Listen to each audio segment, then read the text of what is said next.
Yes, from us, from the Netherlands, we believe that we have a role and responsibility to contribute to other countries, regardless of whether they're poor or less poor. But yes, we have a responsibility to help out, and we have promised funds. We are delivering funds. We're delivering expertise. But I think what is important is that the discussion of who's responsible in the past should not keep us from addressing the urgent issues today. And that is something that we should really join forces on. And Pakistan is suffering every day. Just go out here, it's 40 degrees, it's very hot. In the winter, of course, there's a severe pollution problem in the cities. Pakistan. There are urgent problems we need to address. We need to address them jointly. And yes, we can discuss issues about morality and responsibility, but let that discussion not detract from the actual activities and the impact that we must have today. Ms. Amna Malik, now when we talk about you, the president and the founder of the Center for Climate Diplomacy, is it something new that we are talking about nowadays, or is it been in vogue for quite some time? And if yes, what's the importance? What does that basically mean for the general understanding of the general public? What does climate diplomacy mean? And how does the importance of it at this particular point, when everybody is talking about climate change, its adverse impacts, how much that increases at this particular point? Thank you very much. Actually, climate diplomacy is the part of environmental diplomacy. So, our honorable ambassadors know that digital diplomacy, the soft power, negotiations, they really play a very important role. How we develop this Center for Climate Diplomacy, and I think being one of the country representative, I think we are one of the pioneers at the global level. And the reason was that I've been part of COP, so many COPs, and I attended also COP28. So we realized not only we need the community engagement in our own country, I am thankful to our government institutions. They are doing wonderful job to work for climate justice, climate financing. But what I realized that this climate diplomacy, so this is how we coined this word, that this climate diplomacy slogan can play a more effective role if we negotiate on our climate justice issue, on our climate mitigating effect strategies, and also on how we can seek international cooperation. So that's how we developed this climate diplomacy forum. And for COP29, we are working on, in collaboration with the civil society and also the government institutions and also the international organizations. So this climate diplomacy is providing that platform. And then we believe that our youth, I'm very happy to see our youth, they can be the climate diplomacy ambassadors. And we can train them, we can teach them, we can guide them that through social media they can present their climate justice case for Pakistan, that how we are suffered, although we are not the contributor of that carbon emission, but we are suffering a lot. So also this Climate Diplomacy Institute, it worked on research work because we are not having enough data to find out the mitigation strategies for preparing some frameworks and policies and implementation plans. And we are also trying to gather the data, especially for the coastal areas and how women of Pakistan are affected by the adverse effect of climate change. So we are not only providing the training programs, but we are also publishing the research work so that our youth, our other organizations who are interested to work on that, they should work on this concept, and also our corporate sector, because we are also having industries. So they should follow the SDG indicators which are now incorporated in SECB. Thank you.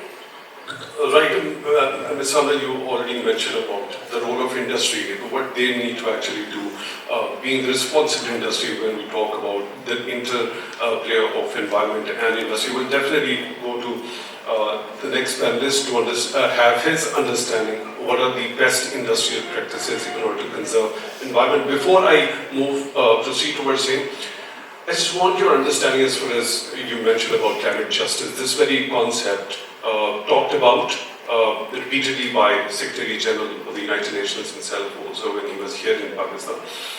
Now, what does that climate justice mean to you? And we've seen the efforts, the endeavors put in by Pakistani authorities after the 2022 floods. Spearheaded that very initiative of establishment of loss and damage fund. Also, Pakistan also presented that 4R framework also at the international level. How do you analyze those efforts being in the last 2 or 3 years since those floods in Pakistan?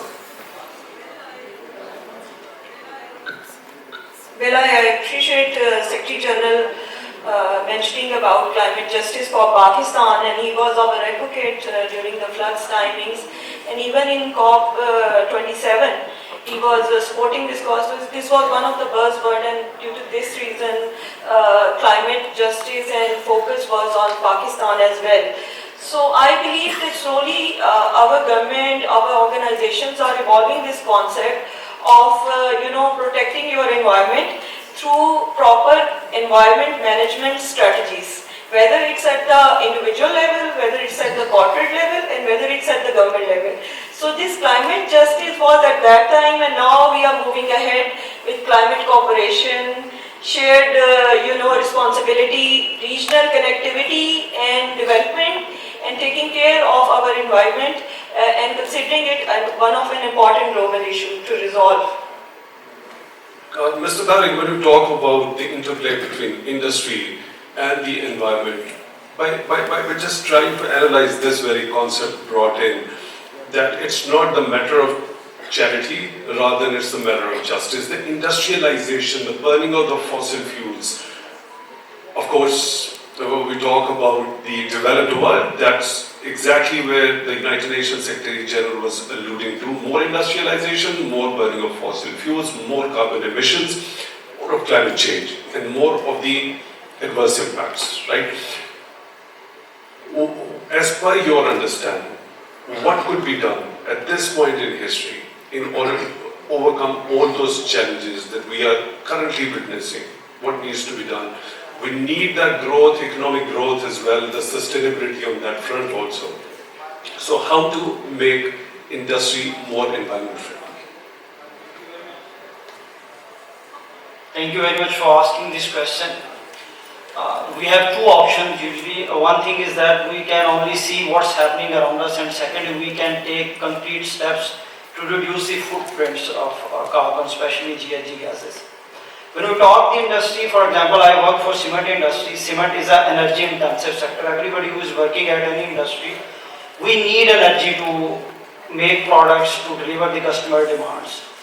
For example, 5-7 years back, all energy needs were met through the burning of the fossil fuels. At that moment, we established our baseline that for the longer, for sustainable growth, we need to shift from this fossil fuel to the another sources of the energy. So first thing that we can do, we can change the energy mix. For example, energy cannot be generated through fossil fuels. We have other alternative sources. For example, in 2020, we were the first plant who introduced the captive solar power plant, 12.5 megawatt. That was the cheapest source of the energy. Then we also installed the waste heat recovery plants. For example, within 4 or 5 years, we installed 65 megawatt waste heat recovery plants and 55 megawatt approximately solar plants. So this is the major chunk of power that we are generating and we are using it. Second, as of now, 45% of our energy demands we are meeting through the renewable energy sources. The remaining, we are reducing the footprints by using the alternative fuels. We have the TDFN system, we have the all kind of waste, whatever available to us. Right now, recently, we are looking forward to get the NOCs from MOCC so that we can also get the good quality fuels from the outside. So this is not limited to the only one sector that we need to burn only fossil fuels. Every day we are making changes, and if our past is better at our present, it means we are moving in the negative direction. Our future is dependent on what we are doing right now. If we are doing better than our past, it means we are on the right track. We need to replace our fossil fuel with the renewable energy, with the alternative fuels. And this is the last step, I would say. If nobody can do anything, then at least he should focus on the tree plantation. This is the basic necessity of everybody, that he has to focus on it. And secondly, one thing I would like to the market demands. We need a public awareness. For example, I work for the cement. There are many products which are available in Europe, which are low carbon products, low clinker ratio, but unfortunately in the Pakistan, nobody is familiar with that, because less clinker we produce, less fossil fuel we will use, and less CO2 emission or the greenhouse gases we will emit. So currently we are working with our research and development teams so that we can make our products modified and we can deliver the market expectations. So as of now, every industry is trying their best, but I would suggest that there is an equilibrium at which at a certain state the industry wants to reduce the footprints, but they don't have available options within the country. And at some stage we need the technological advancements. For example, right now in the Europe, carbon capture, storage and utilization, they are working on it. And similarly, we are also thinking about it, and in future, inshallah, it would be better if we also get the same technology.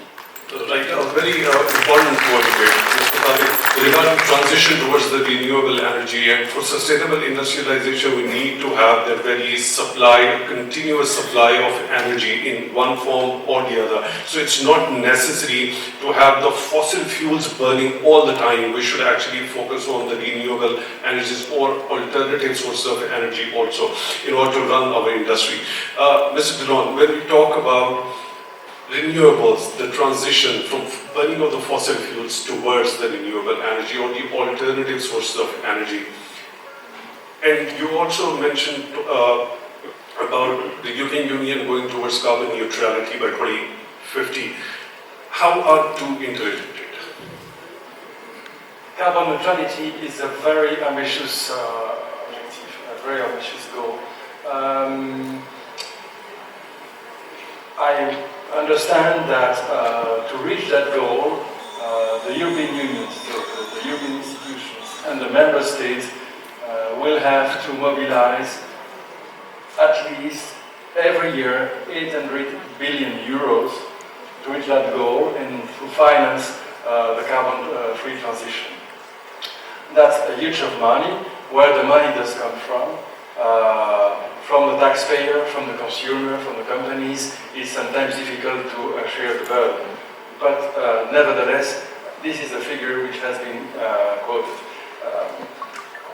The member states have to implement that, and depending to the shape of their economy, to do fine-tuning, to reach the economic sectors that pollute the most.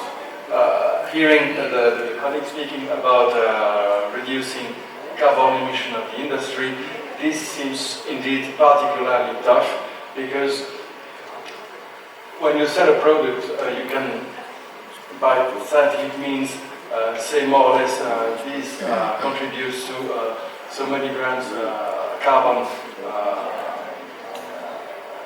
emitted, but there are many things you can't see. Probably indeed, energy is the best way, tarification of energy is probably the best way to induce more rational economic behaviors. But there are always social aspects.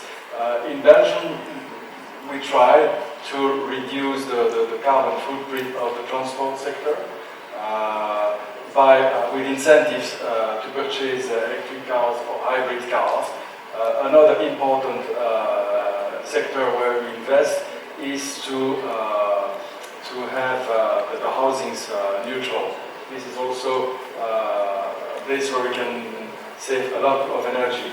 And then, yes, we try to produce green energy. We are working on sea windmills to produce electricity, and this is something we do with our neighbors, Netherlands, France. And this is a very promising sector because the efficiency of those mills is improving quite a lot. But even then, if there is no wind, there is no electricity. This is as simple as that. And we can't really count on solar energy, even if we are promoting solar panels as well. Something that has come back in the political debate is extending the life of our nuclear power plants.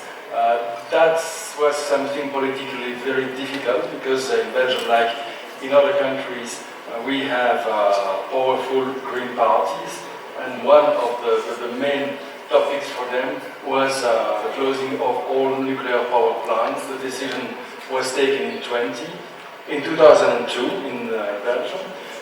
We were about to close by 2015, and then we realized in 2015 that we were not able to build the alternative capacities, so we extended the existence of our nuclear power plant. After that, the war in Ukraine broke out with a serious rise in energy price.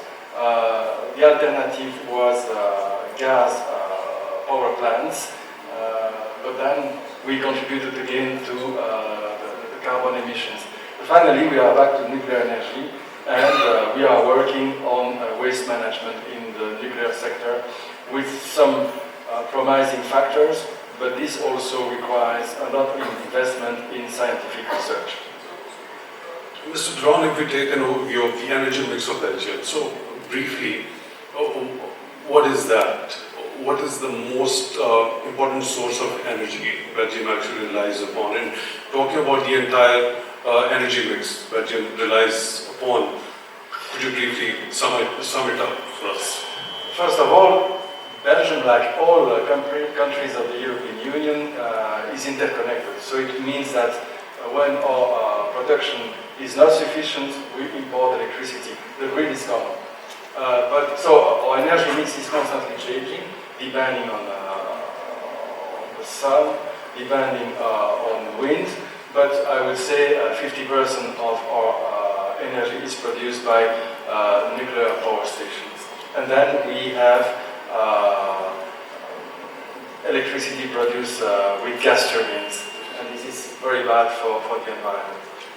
Right. Mr. Claude, there are certain things which personally fascinate me about the Netherlands. Windmills, I've already described by Mr. DeLong. I've never been to the Netherlands, but I've seen those in documentaries and on TV. And the other thing is the vast fields of tulips, right? So when we talk about windmills, how much contribution windmills actually do in the energy mix of the Netherlands?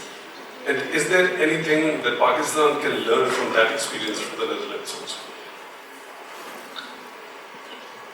Yeah, so we're in the midst of a transition, and only 10 years ago, only a few percent of our power was generated by windmills, and now we're over 10, I think 13%, and increasing rapidly. I mentioned we are really setting up these huge wind farms on the sea because we don't have any space in our small country. And what I think is the most important thing that we learned is that at first things seem impossible, insurmountable problems, it's too big, we cannot. However, once you get started, and we started out by providing some subsidies to certain companies willing to take the risk to set up a wind farm offshore, and they gained some experience, and the next generation was more efficient. And the third generation already could do without subsidies, much to the surprise of everyone. Progress can actually happen very fast once you actually set your mind to it. And I think also if you look at our country, we probably have the highest density of car chargers, electric chargers around the country. Because we wanted to go beyond the chicken and egg situation. Do you have sufficient cars want to be charged, or do you have enough chargers to charge those cars? So we invested. It wasn't a huge amount, but we invested and supported companies to set up these charging facilities around the country. And now we have the highest density. It's become an export product. So that's probably my next message. You know, you get experience, you become more efficient, but also you see that you can make money with actually, doing business in renewables. countries are now looking at is going beyond seeing everything as a cost to seeing the opportunities, and also, it will benefit our health, it will benefit our well-being, it will benefit other countries, and we make money. Right, Ms. Amna, when we talk about, you already talked about data collection being a hurdle, if I got you right at that particular point. What's required to efficiently collect the data and to make strategies in order to have better mitigation? And when we talk about the collaboration with countries such as Belgium and the Netherlands and other developed countries in the world, what's required for that? Thank you. First, I'll give the answer of the second question and then the first one. I believe that international cooperation, especially in climate change mitigation strategies, is quite, positive. There is a positive result because our governments, there are so many international collaboration conferences, international organizations and platforms.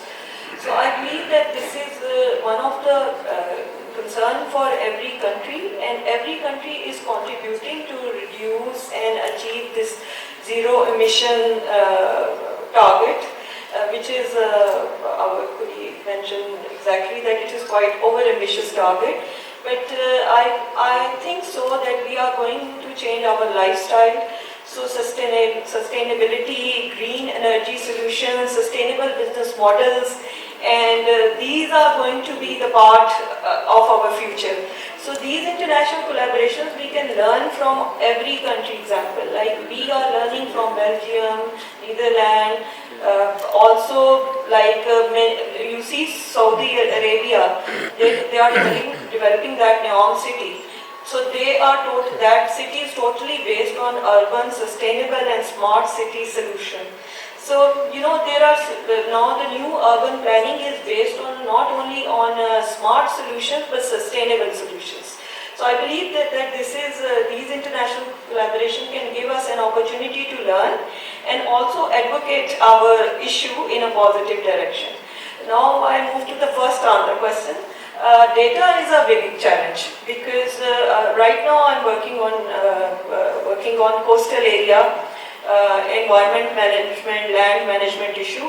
So the biggest issue is that the mangroves over there, their data, which is mentioned in the books, and the actual data, there is so much difference.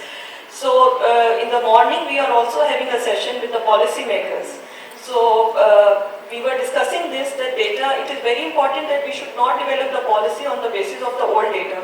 We need to develop and gather the international and take the help of international organizations, so that because we are not having the financial resources, so they put their financial resources and we utilize our human resources and we collect the latest data and then find out the right framework, so that the right policy and implementation framework is only possible if you collect the exact data. Okay, Ms. Amna will talk about artificial intelligence. Yes. Is there any part or the role artificial intelligence or the techniques which are directly associated with artificial intelligence could help us gather better and accurate data on which we can rely upon making better strategies for future? Well, I myself is doing, Munir Saab knows, a PhD in digital transformation, so I'm a strong supporter of, implementing emerging technology in everything. So we developed ourselves a solution for early warning system based on artificial intelligence. We work with many, again, international organizations and international universities like MIT, Stanford, Oxford, Yale, and we work at how they are working on these things, and then we try to utilize our students and we develop a pilot project. And for data scratching, yes, artificial intelligence can really help you to strategize and plan your decisions on the basis of that data scratching. But data is the food of artificial intelligence. So first we need to gather the data, and then we can work on AI, deep learning solution. Even we are working on quantum strategies. So quantum is the advanced form of artificial intelligence. But for all this, first we need to gather the actual data and we need the technical resources and government support to do that. So you mean that it comes to the analysis of the data Yeah. when we talk about the utilization of artificial intelligence. So when it comes to data gathering or collection, artificial intelligence doesn't carry any sort of... No. Artificial intelligence is there are diversified areas where you can implement artificial intelligence. Data gathering and data scrapping is one of the strategy for decision making and policy making. But artificial intelligence is used for developing so many tools which help to mitigate climate change impact, which help to help you to find out that which are the water scarce area. China is working on that. You heard about this cloud seeding. So that is also based on the technical solution of artificial intelligence. So I just want to tell the students that artificial intelligence is very important. One should learn one way or another, because your lifestyle is going to change, and this climate change in fact can be evaluated, its performance can be checked better way, and artificial intelligence can play a very important role. Right, Mr. Tariq, when we talk about the responsible role of industry in research and development for better and more sustainable techniques in order to conserve the environment, what are your suggestions? Yeah, thank you very much. This is the key area where I would suggest that every industry should look for. For example, right now, previously we were not producing the green products. Now we are producing a cement, we call it green product because it utilizes less clinker factor. So our research and development should start from the start of the process, from where we get the energy, and similarly over the period of years how we are producing our products which are less emission producing carbon products. And secondly, research and development, unfortunately the industry is not getting a sufficient funding so that they can do it at the international level. They are just bound to get the literature and they are doing inside. For example, right now there are many students who are sitting in. It's a good platform where academia and industry, they can maintain a good linkage so that their research, our experience, we can mix together and we can get the maximum benefit out of it. And research and development is the key factor. And one of the things that I would suggest is the commitment at industrial level, at the corporate level, at the individual level, that we want to make the difference. So this is the first thing, and then the research and development, where ultimately nobody can do anything unless he gets the support from the other agencies, regulators, and especially the academia. Mr. Mohammed Tariq, Director Operations at 47 Company Limited, thank you very much for being the part of this panel, and also Ms. Amna Malik, Founder and President of the Center of Climate Diplomacy. Thank you very much for your thoughtful discussion here in this during this panel discussion. Also, His Excellency Mr. Hayo Prof. Klot, Deputy Chief of the Mission Embassy of the Kingdom of Netherlands in Pakistan, who are chairing the session. Thank you very much for your time, also for being with us and being part of this panel discussion on such an important day. And last but not the least, Belgian Ambassador His Excellency Mr. Charles Delon, chairing the session. Thank you very much for your precious time, also for being with us during this panel discussion. I hope the participants enjoyed this particular very important discussion. I got to learn myself a lot during this panel discussion. Hopefully it happened the same way for you people also. I don't know whether we can go for some questions from the audience or not, if that is...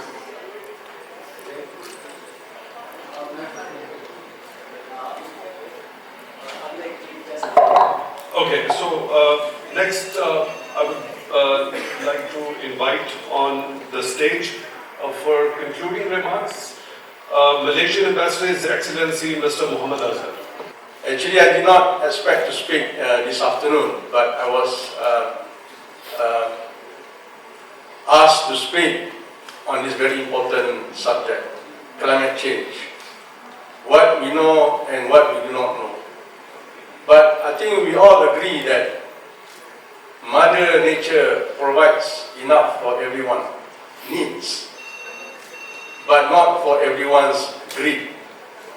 But what is happening now at the world level is that there are things that we do previously which is not meant to be done, but it is already history. But what we need to do now is to mitigate the problem that we are facing. This is what we need to do now, is for us to undertake the whole of nation approach at the local level, and at the same time to undertake measures at the international level through all the multilateral platform that we know, particularly through the United Nations. We saw what happened during the flood incident in Pakistan a couple of years back. The moderator was mentioning epic proportion. Yes, indeed, it was an epic proportion disaster. And what we learned from that is that we need to assist each other in terms of whenever we are in terms of need. And international community have been coming to Pakistan to assist.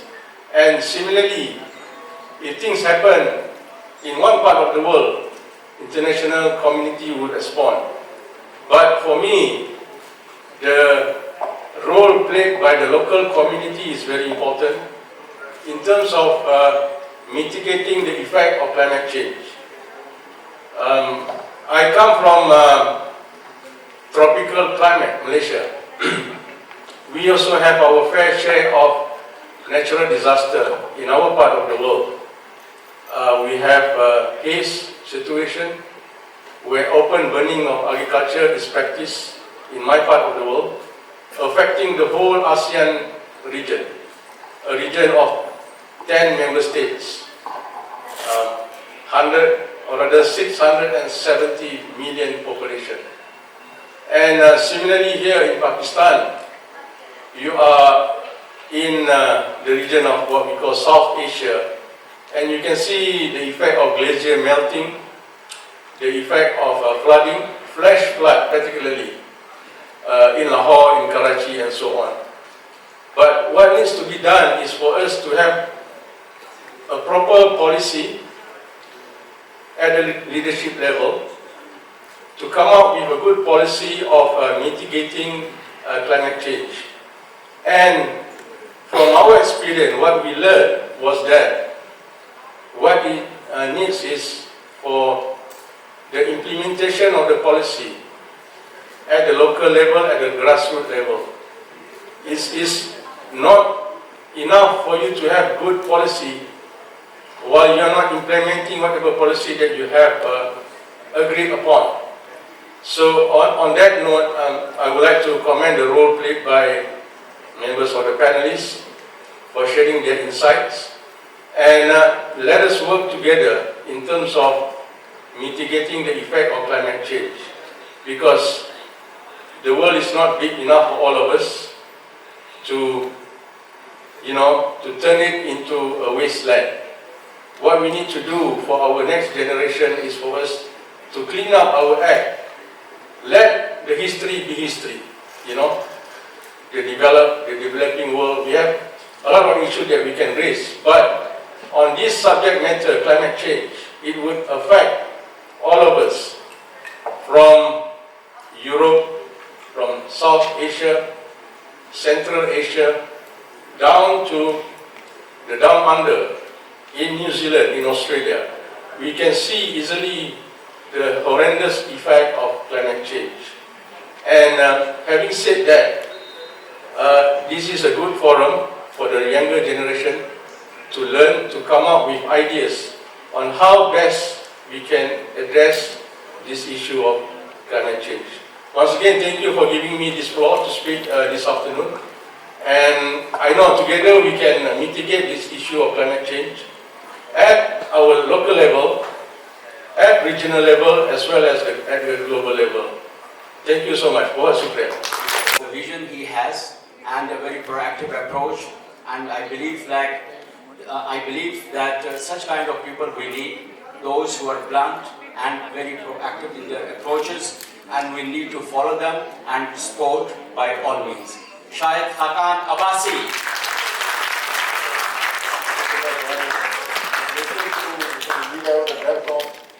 For the award that we given away today, recognize people who contributed to reducing the impact of climate change Pakistan, fortunately, is a responsible global citizen as far as our per capita production of carbon emissions or the issues that relate to climate change. So I think we need to recognize that, but Pakistan needs to do more, especially to reduce the emissions and also to do something about the water issues that we have. I think that's a very critical thing, that the water pollution and the air pollution we have in our cities needs to reduce substantially. If you look at Lahore and the other cities in the north, we generally rank in the top 5 in the world in atmospheric pollution. So these are very critical issues, and I think people like Mr. Munir, who work to recognize the contribution of the corporate sector and individuals, I think that will help motivate others to make their contribution.